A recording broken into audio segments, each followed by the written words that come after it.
அல்லாஹ்வுடைய நல்லடியார்களே, பாலைவனத்தில் அல்லாஹ் ரப்புல் இஸ்ஸத் ஒரு சமூகத்தை தேர்ந்தெடுத்தான்.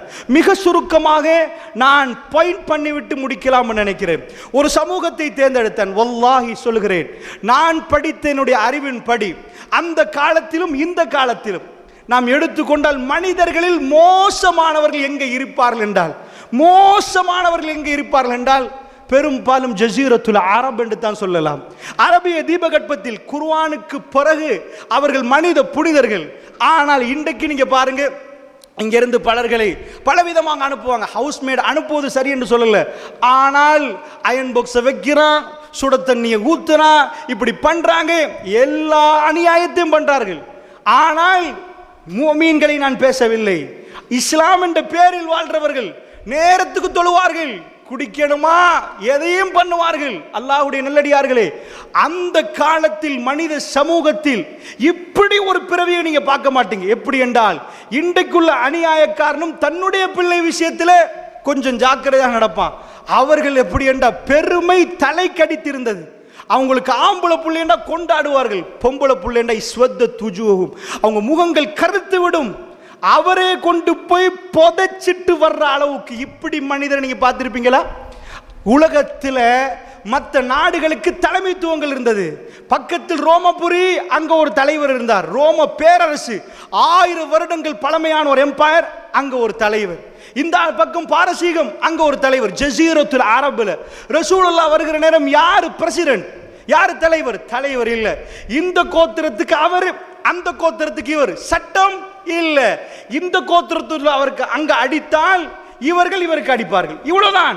சட்டம் இல்லை, ஒண்ணுமில்லை, தலைமை இல்லை. வீட்டுக்கு தலைவர் இல்லாவிட்டால், ஸ்கூலுக்கு பிரின்சிபல் இல்லாட்டி என்ன ஆகும்? ஜஸீரத்துல் அரப் அவங்க விரும்பியதை செய்தார்கள், விரும்பினால் ஜினா செய்தார்கள். சட்டம் இல்லை, கேட்பதற்கு யாரும் இல்லை. குழந்தை பிறந்தா புதைத்து முடித்து விட்டார்கள், குடித்தார்கள்.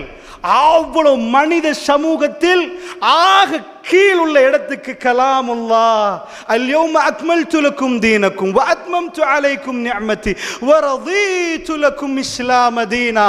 ரசூலுல்லாஹி ஸல்லல்லாஹு அலைஹி வஸல்லம் அவர்கள் அரஃபாவில் இருக்கிற நேரம் அல்லாஹ் சொன்னான், இன்றைய தினத்தில் என்னுடைய நிஅமத்தை நான் பூர்த்தி செய்து விட்டேன். யாரை அல்லாஹ் செய்தான்? இப்படி கேவலமானவர்கள். நாம் அவர்களை பற்றி பேசினால் கல்பு தாங்காது, கண்ணீர் ஓடும். அவர்களையே மறந்து விட்டார்கள். அண்டை வீட்டார் விஷயத்திலும் தன்னுடைய சகோதர விஷயத்தில் அவர்கள் பேசவே மாட்டார்கள், ஒன்றும் பேச மாட்டார்கள், மன்னிப்பு கொடுப்பார்கள். சுபஹான ரப்பி, அந்த சமூகத்தை அல்லாஹ் மாத்தினான். கலாமுல்லாஹ், அந்த வேதத்தை இன்னா நஹ்னு நஸல்னா ஸிக்ர வ இன்னா லஹு லஹாஃபிலூன், இந்த வேதத்தை, இந்த ஸிக்ரை நாம் இறக்கிறோம், நாம் பாதுகாப்போம் என்று 1400 வருடங்களுக்கு பிறகு அந்த அதிசயத்தை பார்க்கிறோம் என்றால், இதை ஓதுகிறோம் என்றால் அல்லாஹ் சொல்கிறான், மஸலுல் லதீன ஹும்மிலுத் தௌராத் ثم لم يحملوها كمثل الحمار يحمل اسفارا. அல்லாஹ் சொன்னான், அதாவது தௌராத்தை சுமந்தார்களே அவர்களுடைய உதாரணம் கமஸ யஹ்மிலு, எப்படி கழுதைகள் ஏடுகளை சுமந்ததோ அதுக்குரிய உதாரணம். அவர்களுக்கு அதுக்குள்ள உள்ள விஷயம் தெரியாது, சும்மா ஏடு சுமக்கும் கழுது. அதே நிலைமை இந்த ரமதானில் வரக்கூடாது அல்லாஹ்வுடைய நல்லடியார்களே. அதனால் சொல்லுகிறேன், இந்த குர்ஆன் ஒரு சமூகத்தை மாற்றியது. அவர்களுடைய முடிந்த சொத்துக்களை எல்லாம் அவர்கள் தர்மம் கொடுத்தார்கள். ஃபீ ஸபீலில்லாஹ், ஃபீ ஸபீலில்லாஹ் என்று சொன்னார்கள் அல்லாஹ்வுடைய நல்லடியார்களே. அதனால் சுருக்கமாக அதை பற்றி உங்களுக்கு ஒரு சில விடயங்களை சொல்ல நினைக்கிறேன். ஆக கீழ்மட்டத்தில் உள்ள ஜஸீரத்துல் அரப், அவர்கள் ரசூலுல்லாவுக்கு பேர் வைத்தார்கள் அல் அமீன் அஸ்ஸாதிக்.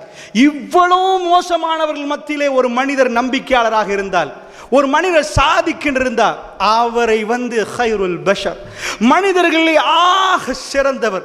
அல்லாஹ் மனிதர்கள் எல்லாம் படைத்து விட்டு அல்லாஹ் ஒவ்வொரு மனிதரையும் தேர்ந்தெடுத்தான். மூசா அலைஹிஸ்ஸலாம் விஷயத்தில் அல்லாஹ் சொல்றான், வ அனக்தருதுக ஃபஸ்தமி லிமா யூஹா, உங்களை நான் தேர்ந்தெடுத்தேன் மூசா. அவர் சொன்னார், யா அல்லாஹ் வஹப்ஸு மின்னி, என்னுடைய சகோதரர் என்னை விட தெளிவாக பேசுவார். வ அனக்தருதுக, உங்களை நான் தேர்ந்தெடுத்தேன் மூசா, நீங்க கொன்னல்வா என்பது எனக்கு பிரச்சனை இல்லை, நான் உங்களை தேர்ந்தெடுத்து இத்ஹப் இலா ஃபிரௌன், ஃபிரௌன்ட்ட போங்க. இப்படி தேர்ந்தெடுத்த மனிதர்கள் ஆக சிறப்பான மனிதர் ரசூலுல்லாஹி ஸல்லல்லாஹு அலைஹி வஸல்லம். ஆக கேவலமான மனித சமூகத்துக்கு, ஆக கேவலமான மனிதருக்கு ஹைருல் பஷர் மனிதர்களே ஆக சிறந்த கல்புடையவர் ரசூலுல்லாஹி ஸல்லல்லாஹு அலைஹி வஸல்லத்தை அல்லாஹ் ரப்புல் இஸ்ஸா மக்காவுல பறக்க வைத்தான். மனித சமூகம் ஒரு பார்வை பார்த்தது. 1400 ஆண்டுகளாகி ரசூலுல்லாவை பற்றி பேசுகிற நேரம் எங்களுடைய கல்புகள் கரைந்து ஓடுகிறது. பெரியவர்களே, கல்புகள் கரைந்து ஓடுகிறது.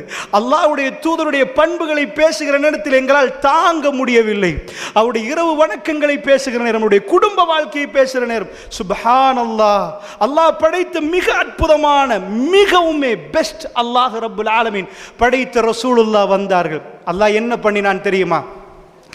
அவருக்கு நபித்துவத்துக்கு முன்னாடி எல்லாத்தையும் அல்லாஹ் கொடுத்தான். சொத்தை கொடுத்தான், செல்வத்தை கொடுத்தான், பிள்ளைகளை கொடுத்தான், அன்பான மனைவியை கொடுத்தான், பெரிய குலத்தை கொடுத்தான். குறைஷிகள் என்றால் காபாவை ஆளும் குலம். காபாவுக்காக வேண்டி அவர்கள் வருவார்கள். பெரிய வணிக இடம் அது. அதிலே குறைஷி குலத்தில் ரசூலுல்லாவை பிறக்க வைத்தான் அல்லாஹ். ஹதீஜா அம்மாவை முடித்த அந்த நைட் ரசூலுல்லாஹ் மக்காவில் பெரும் செல்வந்தர்கள் பட்டியல் ஒருவராக மாறிவிட்டார். ரசூல் ஸல்லல்லாஹு அலைஹி வஸல்லம் அவர்களுக்கு 6 பிள்ளைகள் மக்காவிலே, ஆண்கள் பெண்கள் என்று மிக்ஸ் பண்ணி அல்லாஹ் கொடுத்தான். அன்பான மனைவி வீட்டுக்கு வந்தால் ஆறுதல் சொல்லும் ஒரு மனைவியை கொடுத்திருந்தான். 40வது ஆண்டு ரசூல் ஸல்லல்லாஹு அலைஹி வஸல்லம் அவர்களை அல்லாஹ் தேர்ந்தெடுக்கிறான். நபித்துவத்துக்கு அல்லாஹ் ஒவ்வொன்றாக கேட்டான்.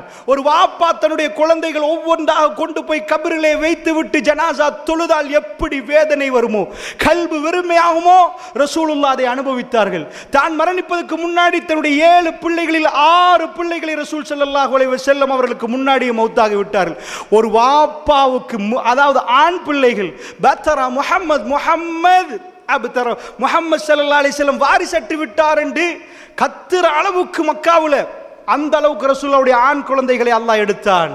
ரசூல் ஸல்லல்லாஹு அலைஹி வஸல்லம் பெண் பிள்ளைகளை மட்டும் வாழ வைத்தார். அதையும் அவருக்கு முன்னாடி எடுத்து விட்டான். அல்லாஹ்வுடைய தூதர் அவருடைய சொத்தை அல்லாஹ் திருப்ப கேட்டான்.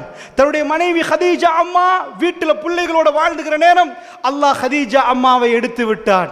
வீட்டுக்கு வந்தால் பிள்ளைகளை விட்டு விட்டு உம்மா இல்லாமல் வாப்பா மட்டும் நபித்துவம் எச்சரி. மக்கள் மன்றத்திலே சத்தியத்தை பேசவும் வேண்டும், கடுமையான எதிர்ப்பு, வீட்டில் பிள்ளைகளையும் பார்க்கணும் என்ற ஒரு நிலைமை அல்லாஹ் கொடுத்தான். அபூ தாலிப் மக்காவிலே பாதுகாப்புக்கு இருந்தார். அவர் காஃபிராக இருந்தார். அதனால் ரசூலுல்லாஹ் மேல கை வைக்கவில்லை. ரசூலுல்லாஹ் ஹரத்தில் ராத்திரி தொழுவார்கள். அபூ தாலிப் அல்லாஹ் எடுத்து விட்டான். அபூ தாலிப் செத்து போய் விட்டார்.